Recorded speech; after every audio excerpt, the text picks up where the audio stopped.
শরদিন্দু ফিরবে না, সেই যে গেছে। তারপর থেকে ও আর একবারের জন্য আমার কাছে আসেনি। এবং আমিও জানি আমার আগেকার জীবনে বারেকের জন্যও আমি আর ফিরে যেতে পারবো না। এখন আমাকে যেখানে রাখা হয়েছে, জায়গাটা আর পাঁচজনের কাছে আদৌ সুখকর নয়।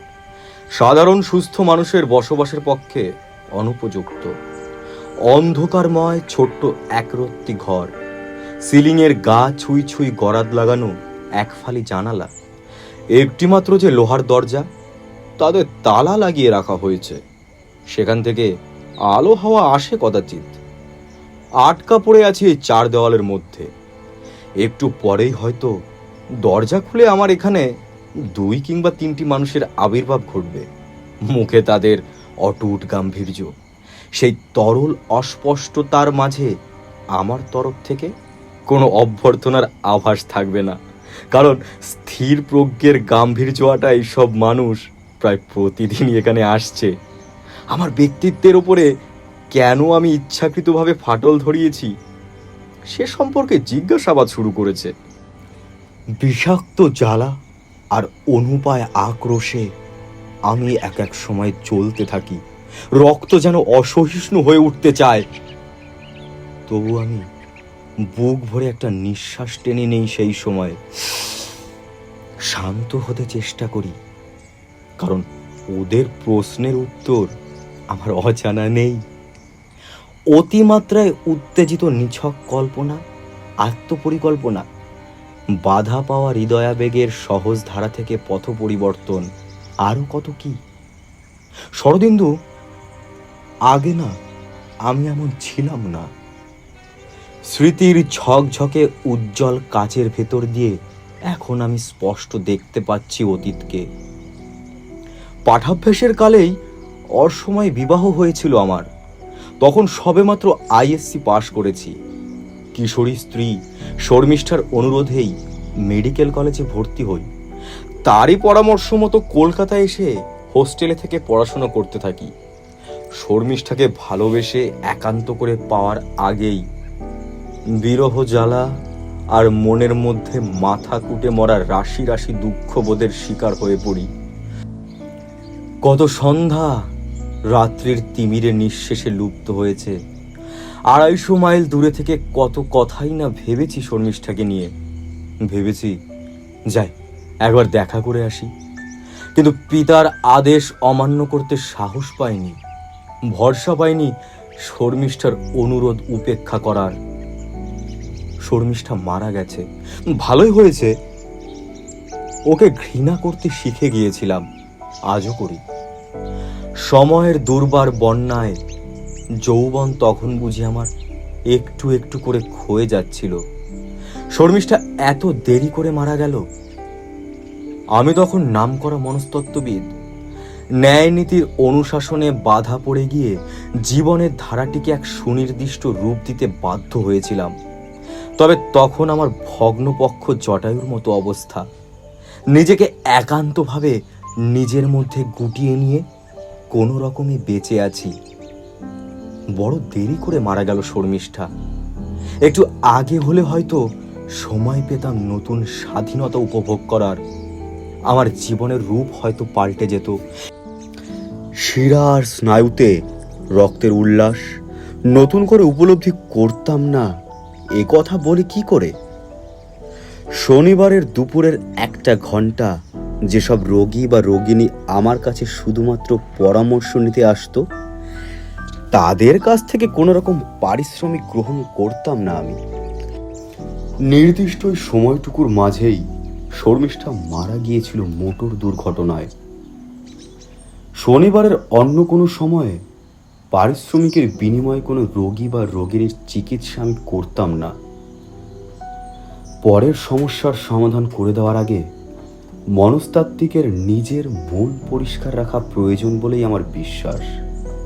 তাই শর্মিষ্ঠার মৃত্যুর পর থেকে তার বিয়োগ ব্যথা ভুলবার জন্য মাত্রাতিরিক্ত পরিশ্রমের মধ্যে আমি জাস্ট ডুবে গেছি।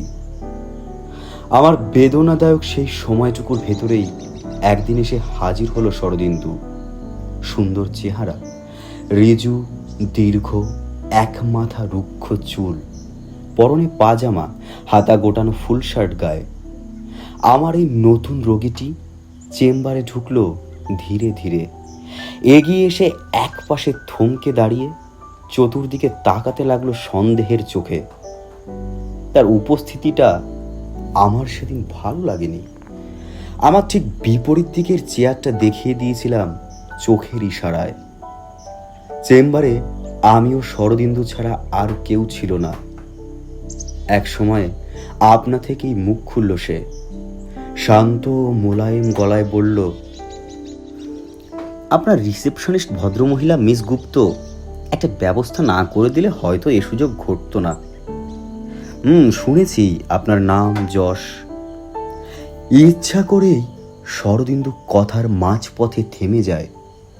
সংযত কণ্ঠে আমি বলি, দেখুন, যা শুনেছেন তার সবটুকু যোগ্যতা আছে কিনা তা আমি জানি না।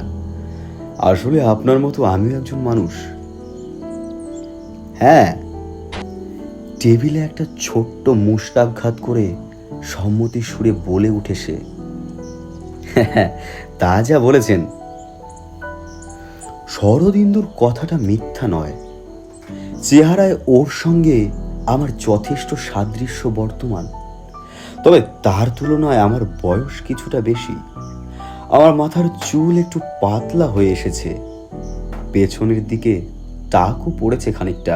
হয়তো ওর মতো খেয়াল খুশিতে অবাধে অনুসরণ করে চলার মতো স্পর্ধা আমার আর নেই। আপনার নামটা কিন্তু আমাকে এখনো জানাননি, আমি বললাম। চেয়ারের পেছনে পিঠটা ছেড়ে দিয়ে ও বলল, শরদিন্দু, শরদিন্দু সান্যাল। আপনি আমাকে শরদিন্দু বলেই ডাকবেন। মিস গুপ্তের কাছে আপনার সাফল্যের অনেক ইতিবৃত্তই আমার কানে গেছে। মানুষের বহু সমস্যার সমাধান আপনি করে দিয়েছেন। আমি বললাম, দেখুন, ঠিক তা নয়। প্রত্যেকের নিজের সমস্যার সমাধান নিজেরই করে নেওয়া উচিত। আমার কাজ তোমাকে সাহায্য করা, তোমার সত্যিকারের সমস্যাটা হৃদয়ঙ্গম করা। বাহ, চমৎকার লোক তো আপনি। আপনি আপনার ফি নেবেন আর আমার নিজের প্রয়োজনটুকু নিজেকেই করে নিতে হবে। শরদিন্দুর কণ্ঠে ব্যঙ্গের সুর, কিন্তু তাতে আমি বিন্দুমাত্র উত্তেজিত হলাম না। সহজ শান্ত ভঙ্গিতে বললাম, সপ্তাহের এই দিনের এই সময়টুকুতে কোনো রকম পারিশ্রমিক আমি গ্রহণ করি না। এটা আমার অফিসের রিসেপশনিস্ট নিশ্চয়ই তোমাকে জানিয়েছে। আচ্ছা শরদিন্দু, তুমি কারো দ্বারা প্রতারিত হয়েছ এ ধারণা কখনো তোমার হয়েছে? ভুরু কুটিল করে শরদিন্দু আমার পানে তাকিয়ে রইল, কোনো উত্তর দিল না। আমি এবার গলায় উত্তর মাখিয়ে বললাম, দেখো, আমার প্রশ্নের উত্তর না পেলে তোমাকে সাহায্য করা হয়তো আমার পক্ষে সম্ভব হবে না। চেষ্টা করলেও আপনি তা পারবেন না, অসহায়ভাবে বলে শরদিন্দু। অবশ্য কেউই পারবে না। আমার দোষ সম্পর্কে আমি ভালো রকমই বুঝে ফেলেছি। তাহলে আলোচনা করতে বাধা কোথায়? ভয় হয় ডাক্তার, জানেন তো, ভয় হয়। কোনো কিছুর দ্বারা নিবৃত না হলে হয়তো আমি অন্যায় কিছু করে ফেলতে পারি। আচ্ছা, অন্যায় বলতে কি বোঝাতে চাইছো? আমার কণ্ঠে তীব্র কৌতূহলের সুর। শরদিন্দুর ডান হাতের আঙুলগুলো যেন কুঁকড়ে যায় প্রচণ্ড বিতৃষ্ণায়। তীব্র একটা পাশবিক উত্তেজনায় দুহাতের আঙুল মোচড়াতে থাকে সে। বুক ভরে একটা নিঃশ্বাস টেনে নিয়ে শরদিন্দু বলে, আমার আমার এই দুহাতের মুঠোর ভেতরে কাউকে ধরে ছিঁড়ে ফেলতে ইচ্ছে হয়। মানুষের ভেতরে সে প্রবৃত্তি অল্প বিস্তর বর্তমান শরদিন্দু। এ নিয়ে নিজেকে অস্বাভাবিক প্রকৃতির বলে ধরে নেওয়াটা তোমার উচিত কাজ নয়। আচ্ছা, ভালো কথা শরদিন্দু, কখনো কারো উপরে চড়াও হয়ে মারধর করেছো? না, এখনো সেটা হয়নি। তবে থামলে কেন বলো? পরের জিনিসপত্রের দিকে ভীষণ ঝোঁক যাচ্ছে, বুঝলেন। চুরি করছি, তবে প্রয়োজনই করি বললে আমার উপর অবিচার করা হয়। কিসের যেন প্রচণ্ড টানে এটা করতে বাধ্য হই।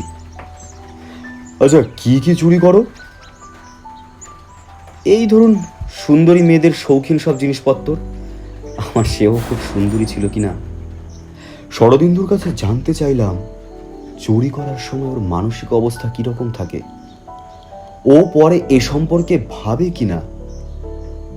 আমি জানি চুরি করা জিনিসগুলো থেকে চৌর্যবৃত্তির সূত্র পাওয়া যায় সময়ে সময়ে, কিন্তু শরদিন্দু আমার প্রশ্নের উত্তর না দিয়ে অন্য প্রসঙ্গে চলে যায়।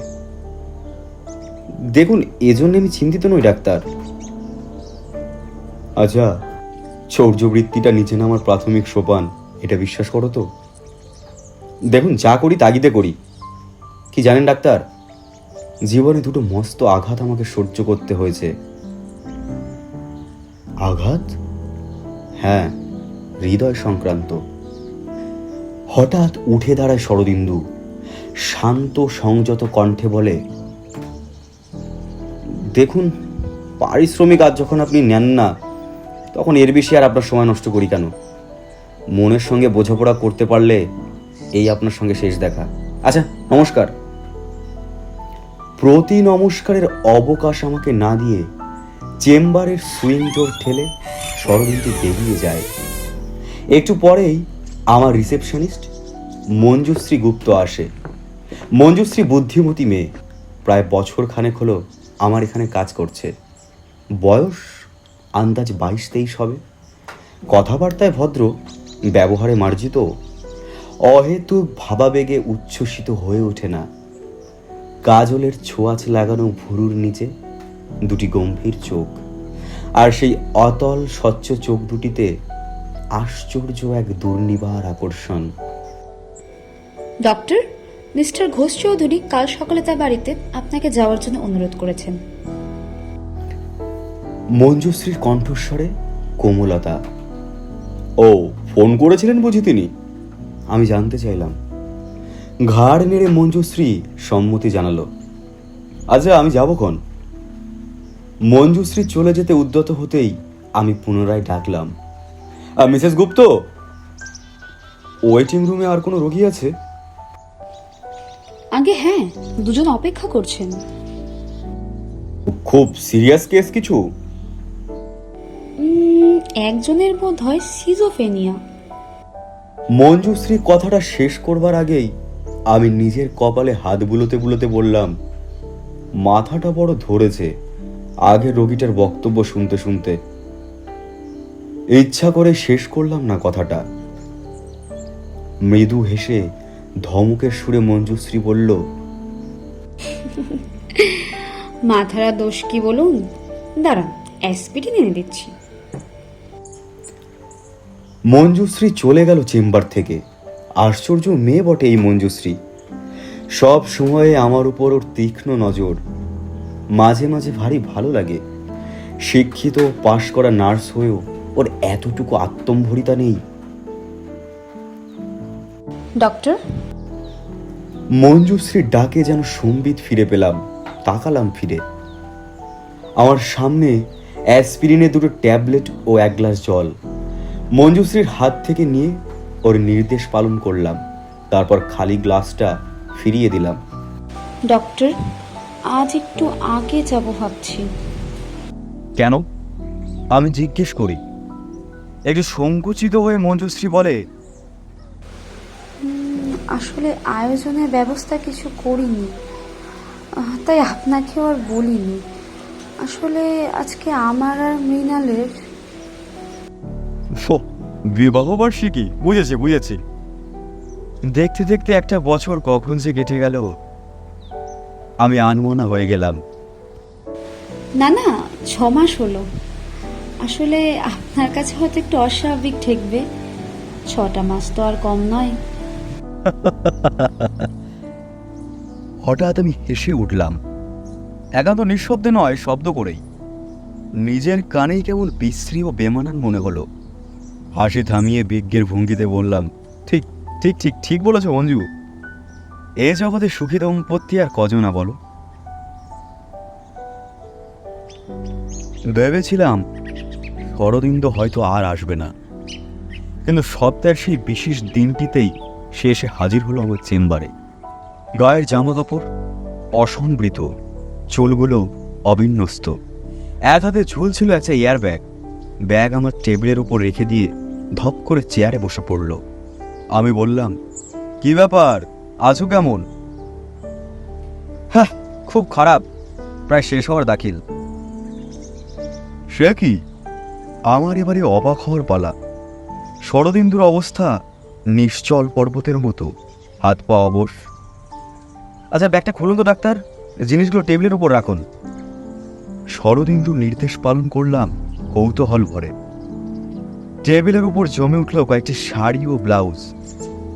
এগুলো নিয়ে কি করবে? আমি জিজ্ঞেস করি। শরদিন্দু সোজা হয়ে বসে, গলায় উত্তাপ মাখিয়ে বলে, ডাক্তার, আমার স্নায়ুতে স্নায়ুতে হীরার বিষের জ্বালা ডাক্তার। কদিন ধরে এক তীব্র নেশা আমার মস্তিষ্কের ভেতরটা কীটের মতো কেটে কেটে খাচ্ছে। আমি আবার চুরি করতে আরম্ভ করেছি। শরদিন্দুর কথায় বিস্মিত হই না, কিন্তু চোখে তো হয়ে ওঠে। কপালে চিন্তার ছায়া পড়ে আমার। চেয়ারের হাতলে হাত রেখে তার ওপর থুতনিটা ছেড়ে দেয় শরদিন্দু। সংশয় ক্লান্ত ক্ষীণ গলায় বলে, আচ্ছা, আমি কি ভালো হতে পারি না ডাক্তার? আমি কি পারি না ভালো হতে? অভয়ের ভঙ্গিতে হেসে বলি, কেন পারবে না? আত্মসংবরণ করো শরদিন্দু। নিজেকে নিজের কাছ থেকে সরিয়ে রেখে কোনোদিনই শান্তি পাবে না। আত্মসংযমী হও। একটা দুঃখকে ভুলে থাকতে গিয়ে এভাবে নিজের সর্বনাশ করো না।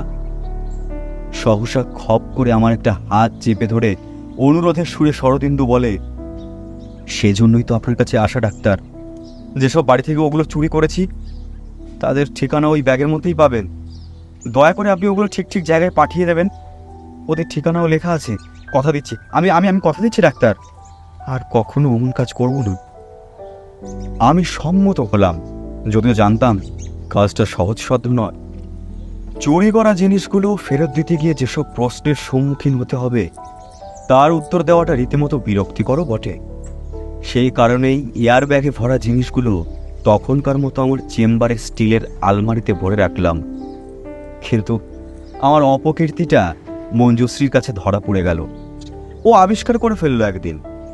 এক সকালে চেম্বারে ঢুকতেই মঞ্জুশ্রী সরাসরি জিজ্ঞেস করে বসলো যে আলমারির এয়ার ব্যাগটার মধ্যে কি কি রেখেছি এবং ওগুলো ওখানে কেন রেখেছি। ব্যাপারটা ওকে বিশদভাবে বুঝিয়ে বললাম, তবে শরদিন্দুর নামটা উল্লেখ করলাম না। মঞ্জুশ্রী হেসে বলেছিল, এরকম হাস্যকর চুরির কথা সে কখনো শোনেনি। তখন তোমার কাছে এটা হাজার হাসির খোরাক জোগাবে, তবে আমি স্থির নিশ্চিত আমার এই রোগীটি মানসিক অন্তর্দ্বন্দ্বে ভীষণভাবে জর্জরিত। ওর জন্য আমার সত্যি মায়া হয়। শরদিন্দু আমার নির্দেশ অক্ষরে অক্ষরে পালন করেছিল। চৌর্যবৃত্তিকে আর সে প্রশ্রয় দেয়নি। 2 সপ্তাহ পরে যখন আমি কাজে ব্যস্ত, একজন রোগীর প্রস্থানের পর মুহূর্তে বেল টিপে পরবর্তী রোগীকে আসতে জানাবো মঞ্জুশ্রীকে, ঠিক সেই সময়ে মূর্তিমান বিশৃঙ্খলার মতো এসে উপস্থিত হলো শরদিন্দু। এসেই ধপ করে সামনের চেয়ারটা অধিকার করে আমার সামনে 10 টাকার খান কয়েক নোট মেলে ধরে বলল, দেখুন, আজ আর পরামর্শ নয়, আমার চিকিৎসার ব্যবস্থা করুন। ফিস দিচ্ছ? আমি জিজ্ঞেস করলাম। শরদিন্দু ঘাড় নেড়ে সম্মতি জানিয়ে বলল, 50 টাকা, তাই না? হ্যাঁ, ওটা মঞ্জুশ্রীকে দিয়ে আগে থাকতে দেখা করার ব্যবস্থা করে তোমার উচিত ছিল শরদিন্দু। হ্যাঁ জানি, তবে ফুরসত পেলাম না। যাই হোক, যথাস্থানেই দিয়ে দেবো। টাকাটা আবার সাইড পকেটে চালান করে দিয়ে শরদিন্দু বলে ওঠে, ডাক্তার, আমি একটা বাইনোকুলার কিনেছি জানেন। যত সুন্দরী স্ত্রীর উপর আমার না দারুণ মোহ। নিজের বাড়ির 4 তলার বারান্দায় বসে আশেপাশে যত বাড়ির সুন্দরী স্ত্রী দেখা যায়। থামিয়ে দিয়ে আমি বলি, তোর স্ত্রীও সুন্দরী ছিল বুঝেছি, দেখো বিয়ে হারানোর ব্যথাটা এমনি করে মনের মধ্যে আজও পুষে রেখেছ কেন? সে জ্বালা বড় ভয়ানক ডাক্তার। গতকাল বিকেলে সামনের ওই পার্কের বেঞ্চিতে বসে আপনার ওই মঞ্জুশ্রীকে দেখলাম চোখে বাইনোকুলার লাগিয়ে চা খাচ্ছিল। আর কি যেন লিখে নিচ্ছিল নোটবুকে। এটা রূপ আছে, মানতে হবে। গম্ভীরভাবে আমি বললাম, দেখো শরদিন্দু, মঞ্জুশ্রী বিবাহিতা, ওর স্বামী এক মার্চেন্ট অফিসে ক্যাশিয়ার, সুখের সংসার ওদের। দেখো, ওর দিকে নজর না দিলে আমি খুশি হব। ওকে আমার চাই ডাক্তার, শান্ত সমাহিতের মতো বলল শরদিন্দু। শরদিন্দু, আমি ধমকে উঠলাম। শরদিন্দু তাতে বিন্দুমাত্র আহত হলো না। নির্বিকার গলায় সে বলল, দেখুন ডাক্তার, আমি অন্যায় কিছু তো বলিনি। মঞ্জুশ্রীকে আমি ভীষণভাবে ভালোবেসে ফেলেছি। দেশে আরো অনেক মেয়ে আছে, দেখে শুনে তাদের যে কোনো একজনকে বিয়ে করে সুখী হতে চেষ্টা করো। কেমন হবে ডাক্তার আমি যদি ওকে চিঠি লিখে মনের কথা জানাই? বাধ্য হয়ে তখন আমাকে পুলিশে শরণাপন্ন হতে হবে। বুঝেছি ডাক্তার, সব বুঝেছি। আপনি আমাকে সারিয়ে তুলতে চান না, আমার অবস্থাটা আপনি উপভোগ করতে চান। বেশ, করতে হবে না আপনার চিকিৎসা। এই নিন আপনার ফিস। টেবিলের উপর 10 টাকার 5খানা নোট রেখে বেরিয়ে গেল সে চেম্বার থেকে। রাব্দির সমস্ত শরীর তখন আমার চলছিল। ভাবলাম পুলিশে সব কিছু জানিয়ে শরদিন্দুর প্রসঙ্গটার নিষ্পত্তি করে দেওয়া যাক। পুলিশ হেডকোয়ার্টার্সে ডায়ালও করলাম, টেলিফোনে রিসিভার তুলে। অপর প্রান্ত থেকে সারাও এলো, কিন্তু কিছুই বললাম না। স্থির করলাম শরদিন্দুর সঙ্গে আর একবার সাক্ষাৎকারের পরে সিদ্ধান্ত গ্রহণ করব। আমি স্থির নিশ্চিত ছিলাম শরদিন্দু আবার ফিরে আসবে।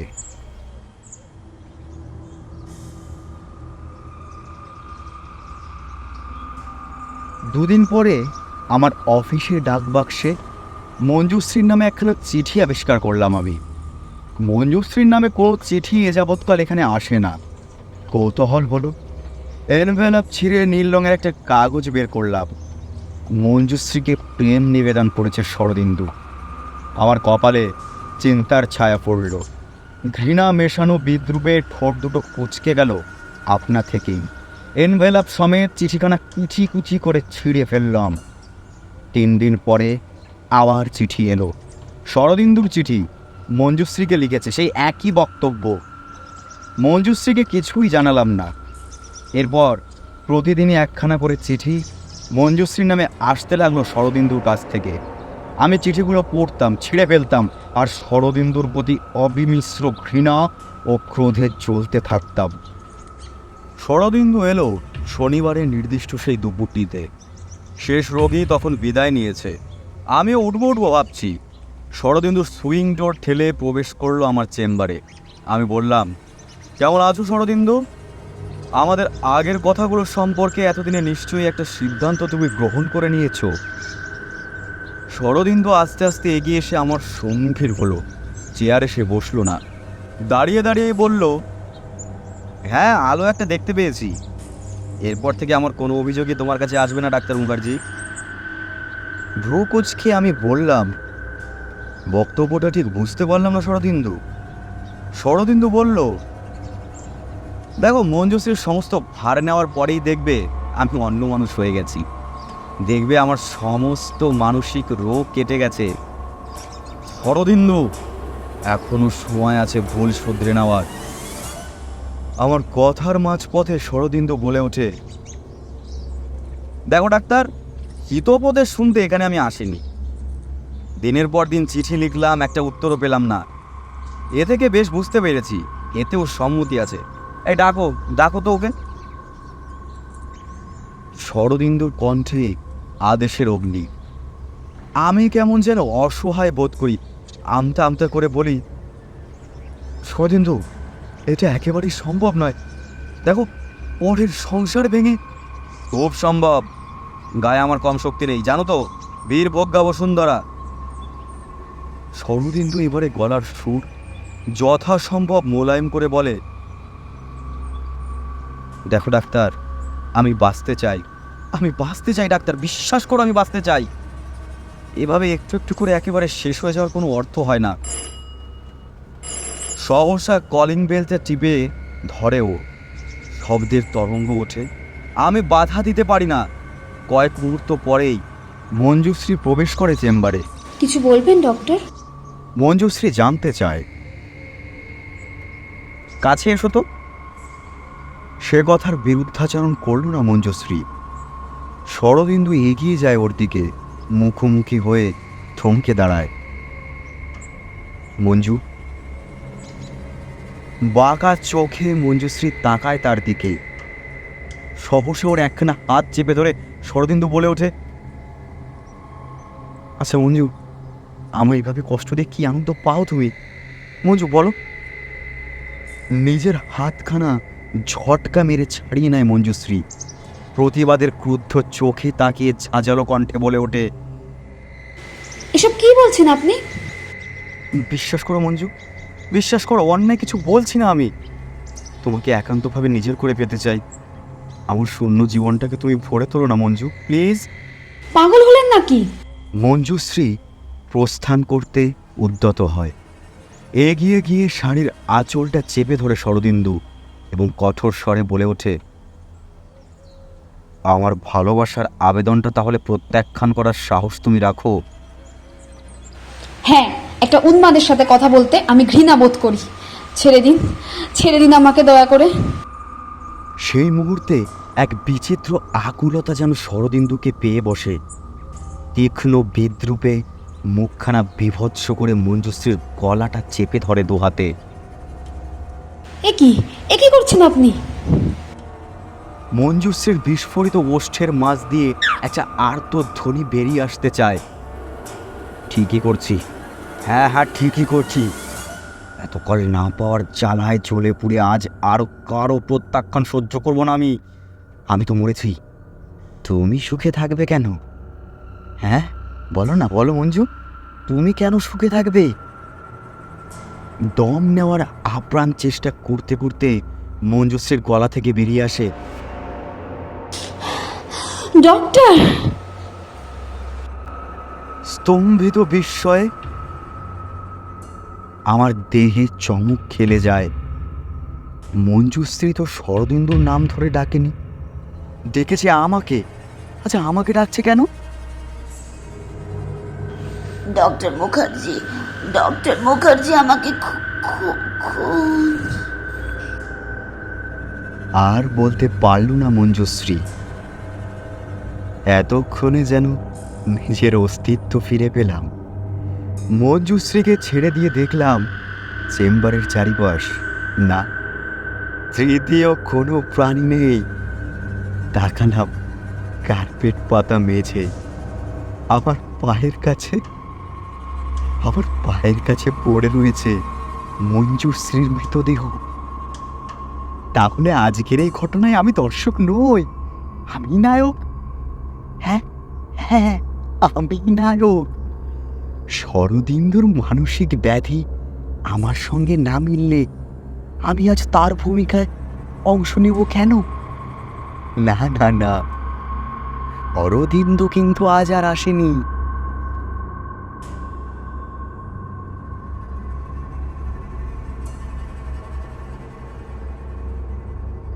এতক্ষণ শুনছিলেন প্রখ্যাত বাংলা কথাসাহিত্যিক গোবিন্দলাল বন্দ্যোপাধ্যায়ের লেখা গল্প শরদিন্দু ও এই দেহ।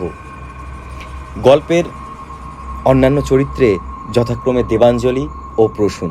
গল্প ভালো লাগলে অবশ্যই লাইক, কমেন্ট ও শেয়ার করে ছড়িয়ে দেবেন। এখনও সাবস্ক্রাইব করে না থাকলে অবশ্যই সাবস্ক্রাইব করবেন আমাদের চ্যানেল মরালি প্রোডাকশনকে। সকলে ভালো থাকবেন, সুস্থ থাকবেন এই কামনা করি। ধন্যবাদ।